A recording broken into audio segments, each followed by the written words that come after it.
안녕하세요. 우리 역사 히스토리입니다. 오늘은 홍건적에 대해서 설명할까 합니다. 홍건적 하면 고려에 많이 쳐들어온 집단입니다. 농민반란군이라고 칭하는 부분도 있습니다. 자, 홍건적에 대해서 설명할까 합니다. 일단 먼저 명사를 보시겠습니다. 이 명나라 사설을 보시면 자, 홍건적 일부가 요양을 거쳐 고려에 쳐들어왔다. 고려에 들어왔다. 자, 1358년에 관선생과 파두반 등이 다시 그 군사를 둘로 나누어 하나는 강주, 하나는 심주에서 나갔다고 합니다. 강주와 심주에서 나갔다고 합니다.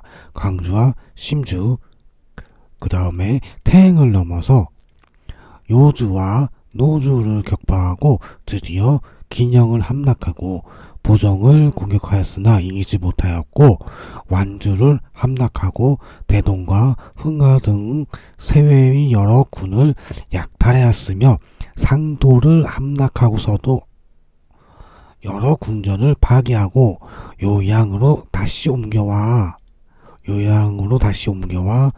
약탈하였으며 고려에 들어왔다. 최종적으로 요양으로 와서 최종적으로 고려에 들어갔다고 합니다. 자, 이 루트를 한번 확인해 보겠습니다.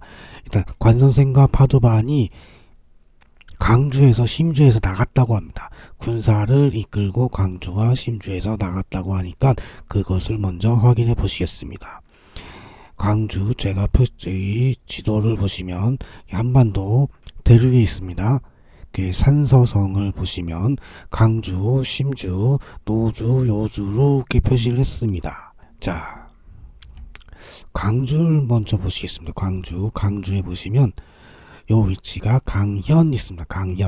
강현이 있고 그 다음에 심주를 보시면 요 위치가 심원현입니다. 그리고 위에 심현이 있습니다. 그리고 여기 림펀시가 있습니다. 림펀시는 대천강요 지도에 보시면 평양부라고 나와 있습니다. 평양부. 그리고 여기도 마찬가지로 강주, 그 다음에 심주로 대천강요 지도에서는 그렇게 표시되어 있고 여기는 태악산이라고 표시되어 있습니다. 곽태산, 태악산 표시되어 있습니다. 대천강요 지도를 보시겠습니다. 대천강요 지도를 보시면 이쪽에가 한반도고 산동반도, 하북성, 이 산서성입니다. 산서성을 보시면 이게 그 책버거님께서 공유해 주신 그 대천강요 지도입니다. 여기 요주 빨갛게 표시되어 있습니다. 요주, 그 다음에 노주, 이 노안부라고 되어 있습니다. 노안부, 여기가 노주로 의심이 됩니다. 옆에 보시면 노주 써 있습니다. 여기 평양부라고 되어 있습니다. 평양부. 이렇게 분하가 위에서 쭉 내려와서 태원을 거쳐서 쭉 내려와서 항하로 빠지는 부분이 있습니다. 분하, 그 다음에 분하 옆을 지나가는 평양부가 있습니다. 지금의 인분시입니다. 이 평양부 보시면 옛날 하동이라고 되어 있습니다. 고하동, 옛날에 하동이라고 불렀다 라고 되어 있습니다. 하동, 그거 기억해 주시면 좋겠습니다. 그 다음에 평양부 위쪽에 보시면 악양이 있고 그 다음에 곽태산, 일명 태악이라고 부르고 있습니다. 곽주가 있고 곽태산, 일명 태악산이라고 합니다. 그 다음에 오른쪽에 보시면 심주가 있습니다. 심주가 있고 그 다음에 쭉 내려오시면 심수가 흐르고 있습니다. 심주에서 나오는 심주에서 나오는 심수, 그 다음에 심원이 위에 있습니다. 심원. 그 다음에 보시면 요 아래쪽 여기 부분에 여기 요 글자, 요 강이나 요 강자 한자가 있습니다. 요게 강주가 될 수가 있습니다. 강주. 자, 그러면 그 구글 지도에서 보시면 대천강령 지도하고 거의 일치하는 부분이 상당히 많습니다. 광주, 그 다음에 여기 심원현이 있고 심주가 되겠습니다. 심주. 그 다음에 림펀시 평양부, 여기가 하동입니다. 하동. 그 다음에 여기가 곽태산, 태악산이라고 불리우고 있습니다. 곽태산, 심주를 먼저 확인해 보시겠습니다. 사기, 사마천 사기에서 심주로 검색해서 나오는 부분이 있습니다. 자, 보시겠습니다. 태원을 정비한 후 태악이 남쪽에 이르렀다. 공항국이 말했다. 태원은 지금의 군명이 되었다. 태원을 이야기하는 것 같습니다. 그리고 태악산에 대해서 이야기하고 있습니다. 태악산은 태원이 서남쪽에 있다. 태원이 서남쪽에 있다라고 이야기하고 있습니다. 태악산은 태원이 서남쪽에 있다. 지도를 보시겠습니다. 태악산,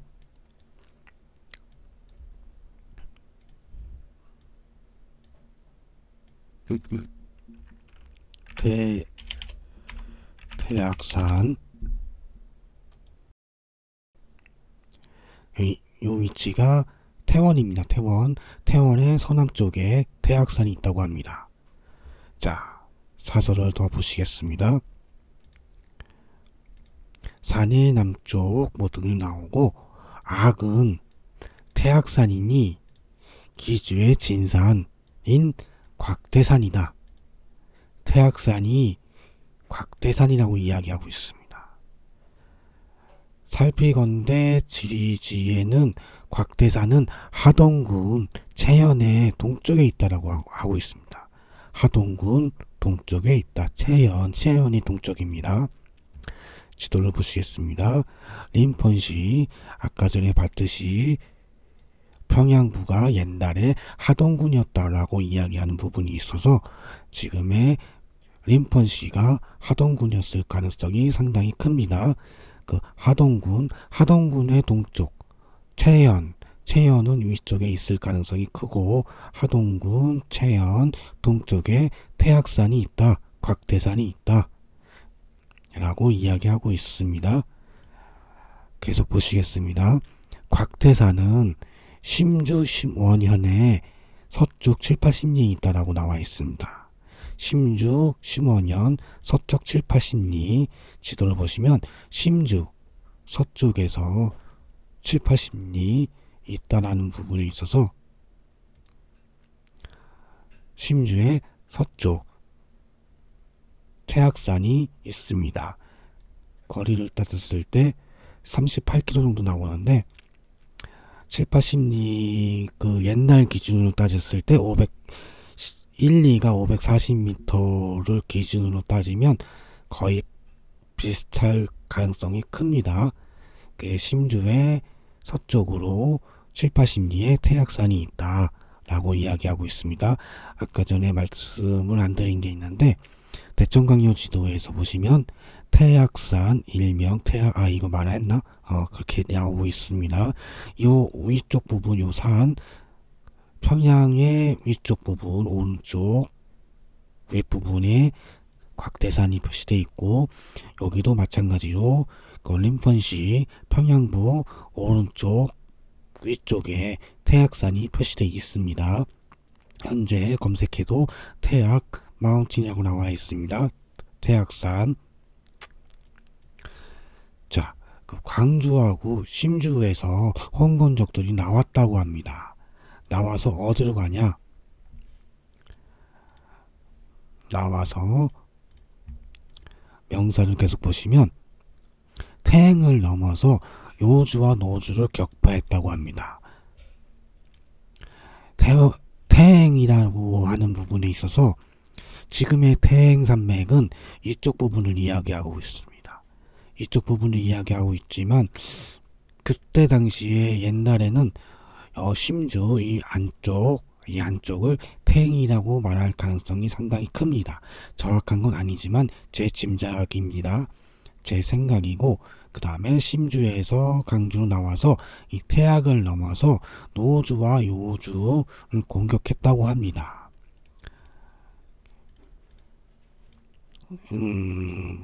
여기 보시면 요주와 노주를 격파하고 라고 나와 있습니다.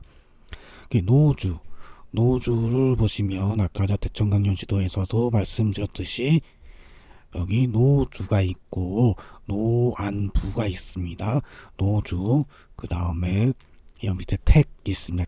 택지, 그 다음에 요주가 있습니다.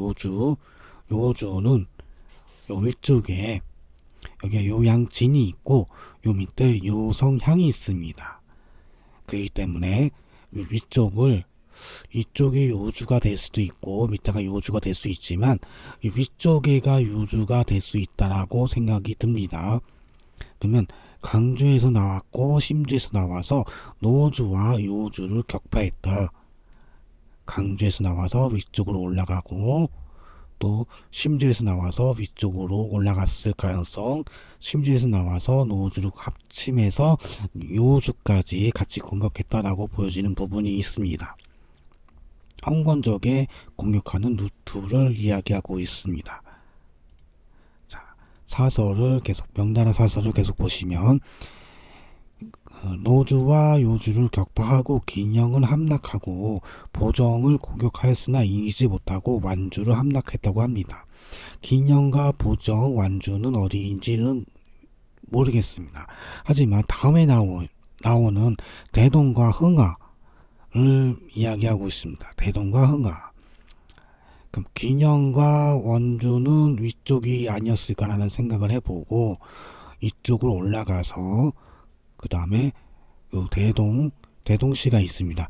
대동시를 격파하고 위쪽에 보시면 여기 보시면 흥화현이 있습니다. 흥화현을 격파하고 세외의 여러 군현을 노략질했다라고 합니다. 세외라고 한다면 장성의 바깥쪽을 이야기하고 있습니다. 장성의 바깥쪽을 이야기하는 부분이 있어서 이 녹색 실선을 장성을 옛날의 장성이라고 생각을 하고 연나라 장성일 가능성이 상당히 큽니다. 이 장성을 생각하고 이 바깥 부분을 노략질을 했다고 합니다. 노략질한 후에 그 상도로 가서 상도를 함락하고 여러 궁전을 파괴했다고 합니다. 그 위에서 상도가 저는 이 위쪽 부분이나 우란차부시, 그 다음에 이쪽 부분, 지금 현재 학계에서 얘기하고 있는 상도는 이 위쪽 부분에 있습니다. 그렇기 때문에 상도는 위에 있는 부분을 노략질했다라고 합니다. 다시 여기에서 요양으로 옮겨왔다라고 하는 부분이 있습니다. 여러 궁전을 파괴하고 요양으로 옮겨 약탈하고 고려에 이르렀다라고 이야기하고 있습니다. 자, 보시면 대동 위에 상도, 그 다음에 흥화까지 해서 다 약탈하고 빼앗고 다시 옮겨왔다고 합니다. 요양으로 옮겨와서 고려로 넘어왔다. 자, 강주에서 출발해서 노주, 요주를 격파하고 긴영, 완주를 지나서 대동과 흥화를 격파하고 위쪽에 세외의 군현들을 노략질한 다음에 상도를 격파하고 다시 옮겨와서 고려로 들어갔다고 합니다. 왜 옮겨와서 고려로 들어갔을까? 옮겨왔다는 게 중요합니다. 이쪽에서 바로 갈 수도 있고 합니다. 자, 태행산맥이 이게 있습니다. 지금의 태행산맥입니다. 태행산맥에 아주 험난한 그 산이 있습니다.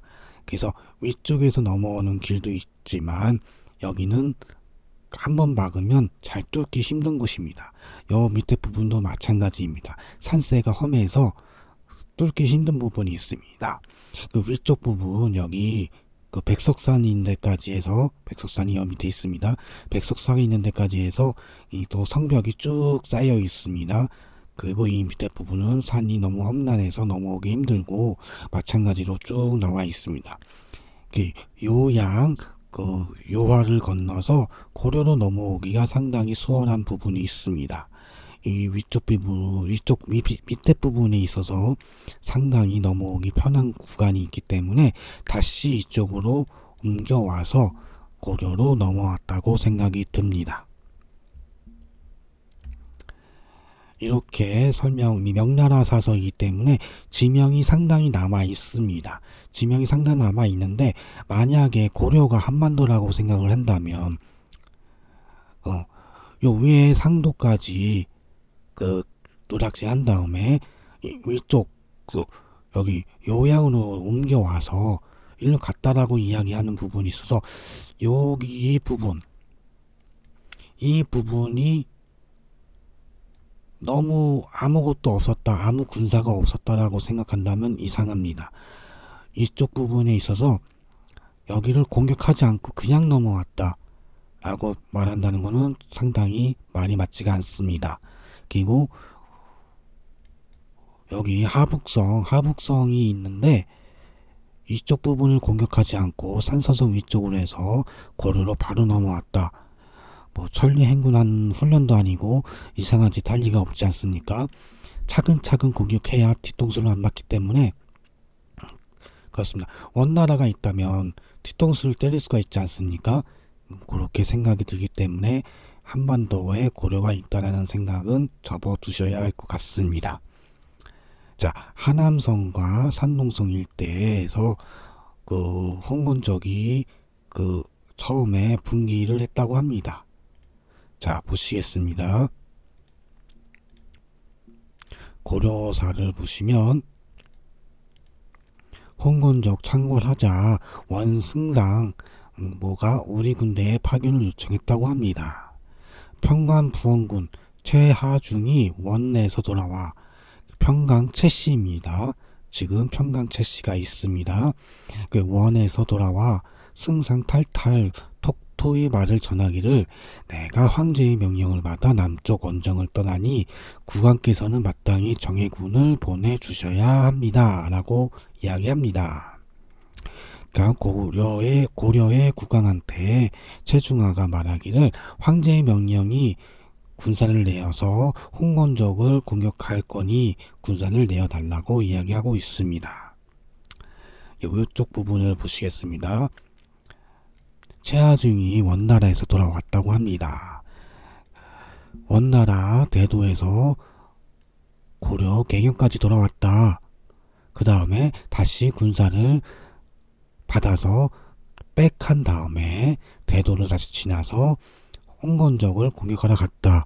이게 좀 말이 안 되지 않습니까? 왜 엄한 길을 멀리 도망갔다가 다시 와서 홍건적을 공격할까?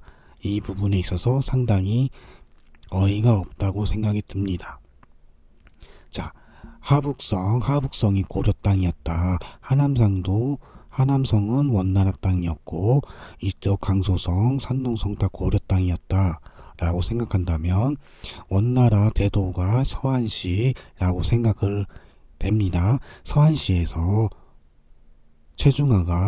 최하중이 개경까지 해서 돌아와서 군사를 얻어서 홍건적을 공격했다라고 이야기한다면 더 말이 되지 않습니까?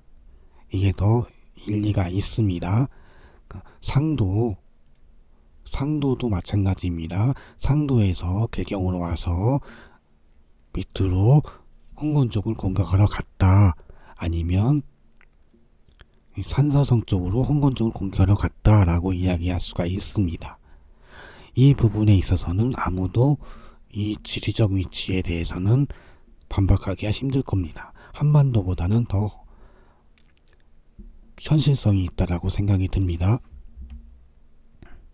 사서를 계속 보시겠습니다. 하남에서 유명한 도적인 한산동과 한교화가 있습니다. 처음으로 반란을 선동하여 홍건적이 되었는데 여러 간선생도 있고 사유이도 있고 왕사성도 있습니다. 중원을 오락질하였고 산동 지방까지 나누어서 거점을 잡아서 그 기세가 크게 떨쳤다라고 이야기하는 부분이 있습니다. 이쪽 부분에 있어서 보시면 한씨입니다. 한씨, 한산동, 한교화. 이 한씨는 대한민국 한을 사용하고 있습니다. 사만을 이야기할 때 말하는 그 한의 한자입니다.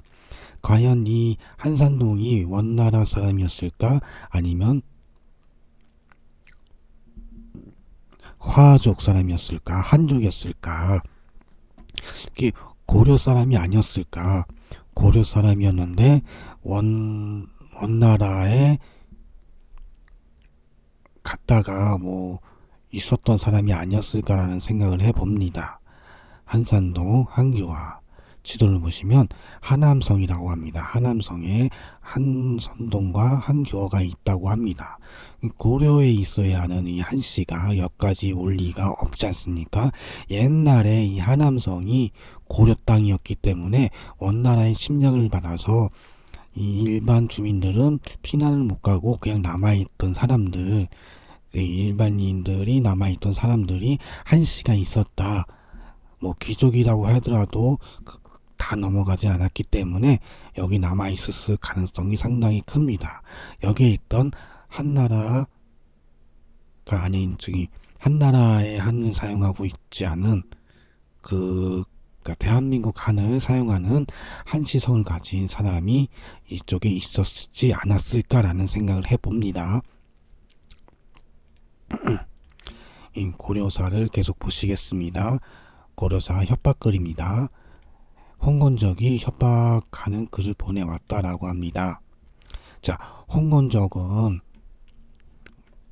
이야기하는데 동쪽으로 제와 노를 넘고 함진에 진출하였으며 서쪽으로는 함진에 진출하였으며 남쪽으로는 민광, 북쪽으로는 유연에 이르기까지 라고 합니다. 그럼 홍건적 1392년도 홍건적은 서쪽으로는 함진까지 진출하였다고 하고 그 동쪽으로는 제와 노까지 진출했다고 합니다. 함진은 어디였을까? 함진은 이쪽 낙양에 보시면 여기 함곡간이 있고 또 이쪽에 또 함곡간이 있습니다. 함곡간, 이 함진으로 한번 검색을 해도 이쪽으로 나옵니다. 함진, 유연이구나.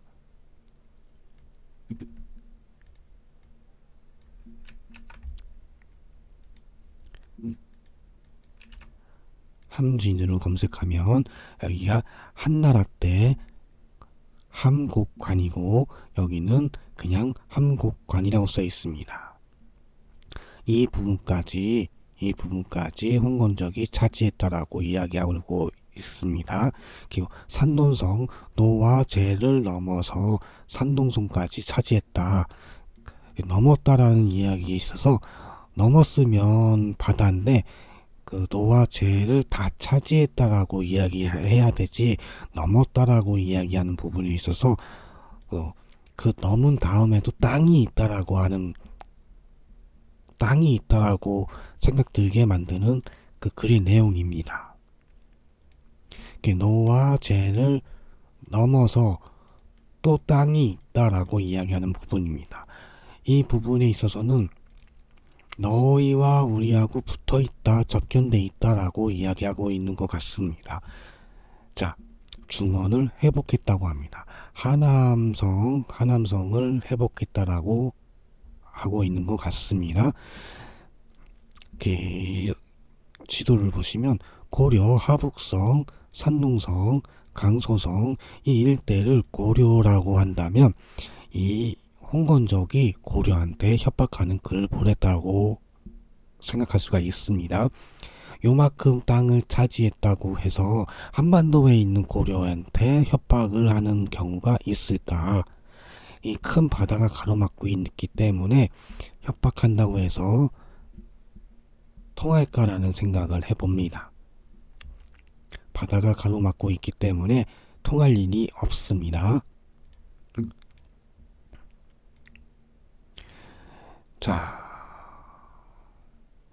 홍건적이 쳐들어와서 공격하는 부분이 상당히 많이 있습니다.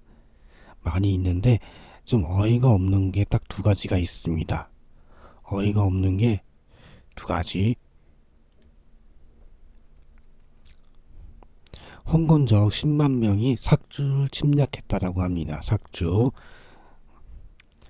10만 명, 사위와 간선생이 주원수까지 해서 10만 명이나 되는 그 무리가 압록강을 건너서 삭주를 노략질했다. 자, 압록강을 건너 삭주를 노략질했다라고 합니다. 지도를 보시면 삭주가 과연 어디였을까? 압록강은 이렇게 쭉 있습니다.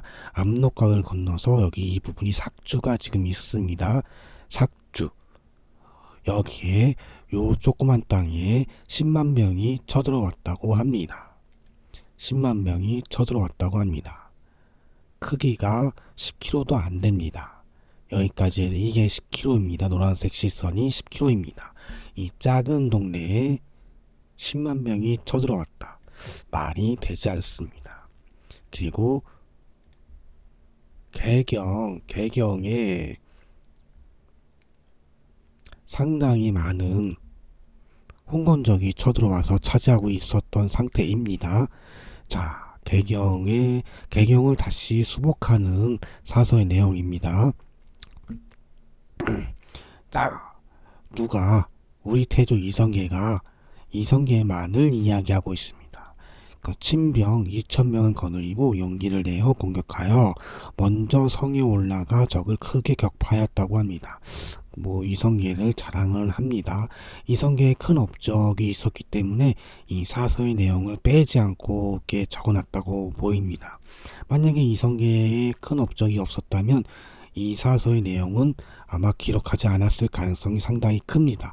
단순적으로 개경을 수복했다라고만 적어놨을지도 모릅니다.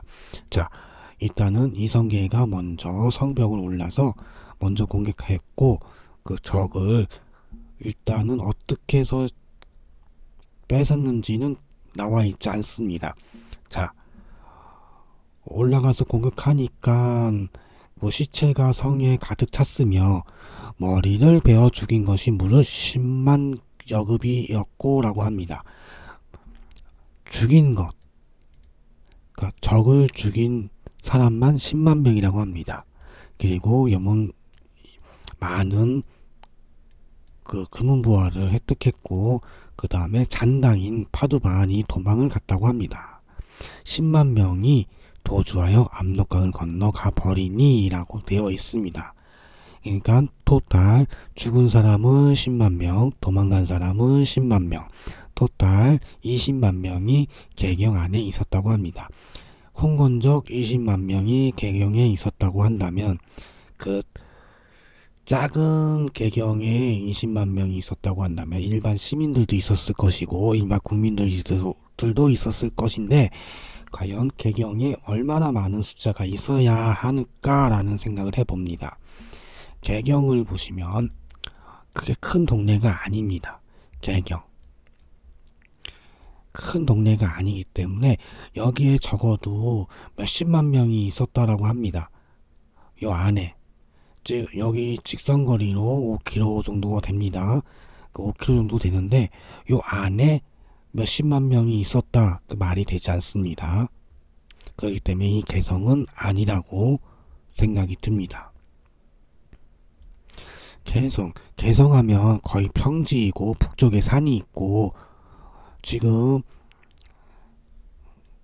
생각하는 개성은 요 탕산시 위쪽에 보시면 이 카이펑구라고 있습니다. 이 위쪽에 개경이 있고 위쪽에 산지 송악산이 있다라고 생각하는 부분이 있습니다. 그리고 이쪽 강이 하나 흐르고 이쪽도 강이 흐릅니다. 여기가 개경. 이 탄산시 이 부분을 개경이 아니었을까라는 생각을 해봅니다. 이 위쪽 부분에 있어서 여기에 만약에 큰 평지에 몇십만 명이 살았다라고 볼 수는 있습니다. 어디까지 경계선인지는 모르지만 개경이라고 한다면 상당히 큰 위치에 있다고 보입니다. 이 정도 길이만 따져서도 30km 정도 나옵니다. 30km 정도 나오기 때문에 충분히 몇십만 명이 같이 엉켜서 있었을 가능성이 큽니다. 그렇기 때문에 이쪽 부분이 개경이고, 그 다음에 북경을 평양으로 보시는 분들이 상당히 많이 있습니다. 이제 하북성은 개경, 그 다음에 홍건적이 요양으로 해서 고려로 넘어왔기 때문에 여기서 이 개경과 평양을 공격하기 위해서 이 요양을 넘어서 고려로 공격했다라고 생각이 듭니다. 믿죠. 여기를 공격해야지만이 이 모든 땅, 고려의 모든 땅을 다 차지할 수 있기 때문에 여기가 아주 요충지였다라고 보입니다. 왕을 죽여서 항복만 시키면 고려는 끝나기 때문에 요양으로 들어와서 고려 개경으로 들어왔다고 생각이 듭니다. 오랜 시간 동안 공격해왔고 차지했다라고 보여집니다. 홍건적에 대한 내용이 상당히 많이 있는데, 이 사서로운 공격하는 뭐 홍건적 선봉이 홍역까지 이르렀다, 뭐 공격했다, 개경을 함락시킨 후 온갖 잔혹한 짓을 저질렀다, 뭐 이성계가 홍건적을 물리쳤다, 뭐 이방실이 병력과 군량을 전량을 방어선으로 옮겼다 등등 내용이 상당히 많이 있습니다. 홍건적 10만 명이 뭐 쳐들어왔다, 뭐 삭주를 쳐들어와서 그 아래쪽으로 계속 내려왔다라고 보여지는 부분이 있습니다. 근데 삭주라고 아까 전에 이야기했듯이 대부분이 밑에 쪽으로 공격을 했는데 위쪽으로 공격했다는 부분도 상당히 이상하지 않을 수 없습니다. 이 산악지역으로 여기 평지 쪽으로 넘어가서 공격을 해야 되는 게 정상이 아니겠습니까? 오늘은 홍건적에 대한 이야기를 해보았습니다. 홍건적하고 고려가 붙어 있었기 때문에 홍건적이 고려를 공격했다라고 보여지는 부분이 있습니다. 이 주원수가 나오는데 주원수가 주원장일 가능성이 있다라고 하시는 분들도 상당히 있습니다. 그거에 대해서는 저는 아직 잘 모르겠습니다. 뭐 같은 출시이고 뭐 이름도 비슷하니까 뭐 가능성이 있다라고 뭐 볼 수도 있습니다. 갑자기 명나라가 일어선 그 계기도 이 홍건적이 난 때문에 뭐 일어섰다라고 보는 경향이 상당히 많기 때문에 그렇게 볼 수가 있습니다. 자, 오늘은 여기까지 하겠습니다. 지금까지 시청해 주셔서 감사합니다.